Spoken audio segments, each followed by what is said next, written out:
உலகத்தை பிரமிக்க வைத்த தமிழர்களின் வரலாறு தெரியுமா?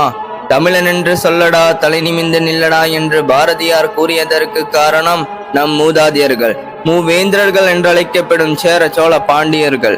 அதற்கு ஒரு அரிய உதாரணம் தான் தஞ்சை பெரியுடையார் கோயில். பல்லாயிரம் வருடம் பழமையான மொழி தமிழ். தமிழ் வரலாற்றை எடுத்து பார்த்தால் தெரியும். ஐரோப்பியா, இட்டலி, அமெரிக்கா போன்ற நாடுகள் உலக மாநாடு நடத்திய போது ஆங்கிலேயர்கள் வரிசையில் தமிழனுக்கு மட்டுமின்றி ஒரு நாற்காலியை ஒதுக்கினார்கள். அன்றைய ஆங்கிலேயர்கள் புறாவில் செய்தி அனுப்பி கொண்டிருந்த காலகட்டம், எந்த டெக்னாலஜியும் உடலெடுக்காத காலம். அப்பவே தமிழனின் பெருமை உலக நாடெங்கும் பரவி தொடங்கியது. வீரத்திலும் மருத்துவத்திலும் மற்றும் இல்லாமல் சிற்ப வடிவ கலைகளிலும் தேர்ச்சி பெற்றவர்கள் தமிழர்கள்.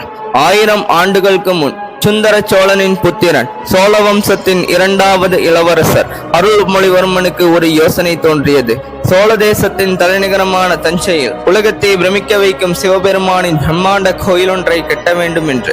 அதற்காக பொறியாளரின் சிறந்தவரான குஞ்சலமல்லன் எனும் பெருந்தச்சனை அழைத்து வந்தார் ராஜராஜ சோழன். கட்டிடப் பணிக்காக புதுக்கோட்டை மாவட்டத்திலிருந்து 1,60,000 இடை கொண்ட கருங்கற்களை, 1000 யானைகளையும் 5000 குதிரைகளையும் 1,00,000 அடிமை வீரர்களையும் வைத்து தஞ்சைக்கு கொண்டு வந்தார் அருள்மொழிவர்மன் எனும் ராஜராஜ சோழன். 80 டன் இடை கொண்ட ஒத்த பிரம்ம மந்திர கல்லை கோபுரத்தின் முகளில் வைத்து 6 வருடத்தில் 216 அடியில் பிரம்மாண்டத்தை எழுப்பினார் ராஜராஜ சோழன்.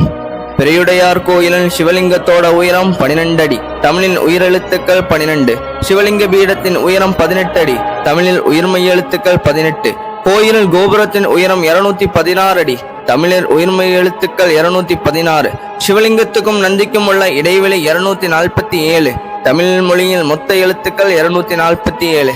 தமிழனின் கலாச்சாரத்தையும் தாய்மொழியான தமிழையும் மையமா வைத்து கட்டண கோயில்தான் தஞ்சை பெரியுடையார் கோயில். பல ஆண்டுகள் கடந்தாலும் தமிழனின் பெருமையும் திறமையும் இன்னும் மக்கள் மனதில் நின்றும் மறையாமல்